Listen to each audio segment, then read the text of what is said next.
একজন বুদ্ধিজীবী ছিলেন।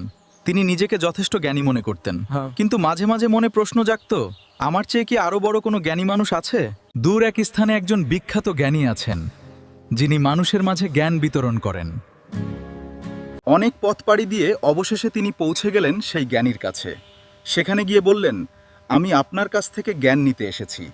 আমি আপনার কাছে থেকে একটু জ্ঞান নিতে এসেছি, যদি দয়া করে একটু জ্ঞান দিতেন। অবশ্যই, আসুন।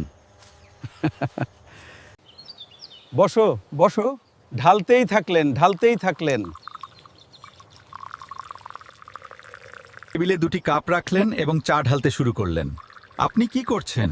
ঠিক তাই, কাপ তো ভরে গেছে। আপনি কি করছেন? কাপ তো ভরে গেছে, আর ঢাললে তো সব নষ্ট হচ্ছে। ঠিক তাই, এই কাপের মতোই আপনার মনও ইতিমধ্যে নানা ধারণা ও অহংকারে। তাই বলছি, আপনি কখনো জ্ঞান নিয়ে কেউ অহংকার করো না। আশা করি বুঝতে পেরেছেন। ধন্যবাদ।